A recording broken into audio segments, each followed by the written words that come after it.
Assalamualaikum warahmatullahi wabarakatuh. Sobat Militer-Indo. Info Militer-Indo menginformasikan seputar dunia militer. Silakan stay dan simak info kami sampai selesai agar dapat menerima informasi dengan baik dan benar.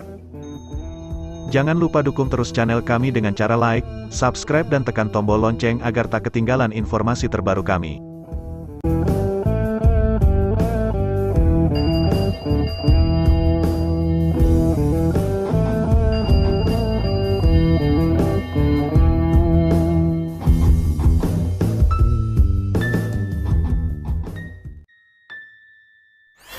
Kali ini Militer-Indo berbagi kisah tentang cerita mistis prajurit Kopassus yang tersesat ke alam lain saat tugas di Papua.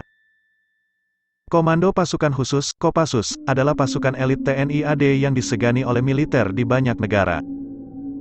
Sebagai pasukan elit, prajurit Kopassus menjadi andalan dan diterjunkan untuk menjaga keamanan di berbagai wilayah Indonesia.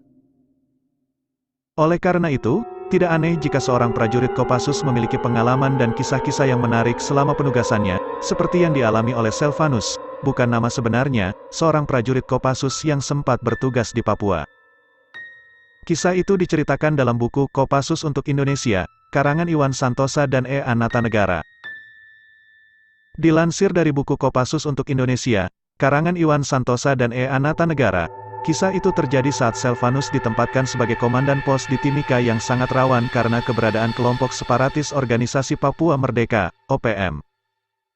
Prajurit Baret Merah itu mendapat perintah untuk melakukan penyerbuan ke markas OPM yang berjarak 6 hari perjalanan dari lokasi mereka. Di hari kelima, Selvanus dan timnya menemukan sebuah sungai berarus deras dan memutuskan menyeberang menggunakan tali. Kebetulan saya jago renang. Jadi ketika saya lihat ada prajurit yang masuk ke pusaran air, saya juga ikut masuk dan menyelam, ujarnya. Namun, dia kemudian menemukan bahwa sungai itu menghilang dan menjadi air terjun. Sejumlah anggota timnya telah berhasil menyeberang, tetapi Selvanus dan seorang kopral hanyut. Dia kemudian menepi di tengah hutan Papua yang berada di ketinggian 4.000 meter di atas permukaan laut dan berusaha mencari prajurit yang hanyut bersamanya. Sayangnya, dia justru tersesat di hutan belantara saat melakukan pencarian.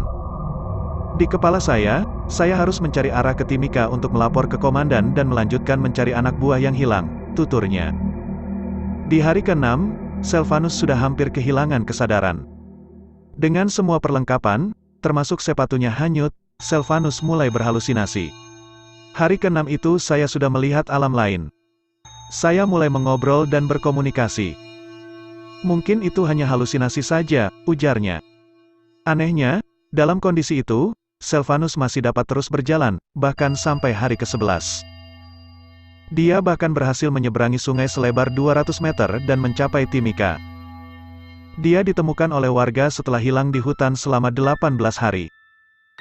Saat itu saya hanya tinggal tulang berbalut kulit, mata yang terus berputar liar dan telapak kaki yang bengkak akibat tertancap potongan kayu. Dokter yang memeriksa saya saat itu menyatakan bebas dari penyakit malaria dan cacing tambang, kenangnya. Setelah dinyatakan sehat, Selvanus diundang oleh Pangdam Cendrawasih ke Jayapura untuk makam malam. Pada acara itu, Selvanus juga merasakan ada keanehan pada dirinya. Anehnya, makanan satu meja itu semua habis saya makan sendiri. Saya makan banyak begitu bukan balas dendam, tapi rupanya ada yang ikut, ujarnya. Menurutnya, selama tersesat di hutan selalu ada 3 orang yang menemaninya, yang dia duga adalah makhluk dari alam lain. Tiba-tiba saya ingat bahwa saya selama di hutan memang selalu ditemani 3 orang. Kalau matahari sudah terbenam, satu memijati kaki, satu memijati pundak dan satu lagi berbagi rokok dengan saya. Alamnya sudah lain, tutup Selvanus. Terkadang hal yang demikian kurang masuk akal di dalam benak kita, akan tetapi itu faktanya dan sering dialami oleh orang-orang di sekeliling kita. Apapun bentuknya itu sebagai umat beragama kita patut mempercayai alam gaib dan tak perlu menyombongkan diri akan hal tersebut.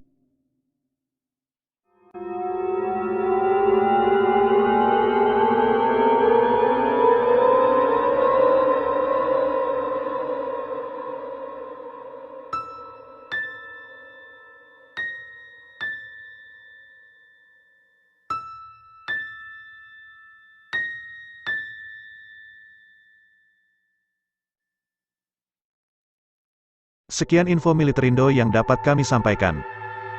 Jangan lupa dukung channel kami dengan cara like, subscribe dan share sebanyak-banyaknya ke teman kalian, agar mereka juga tahu info terbaru dari kami.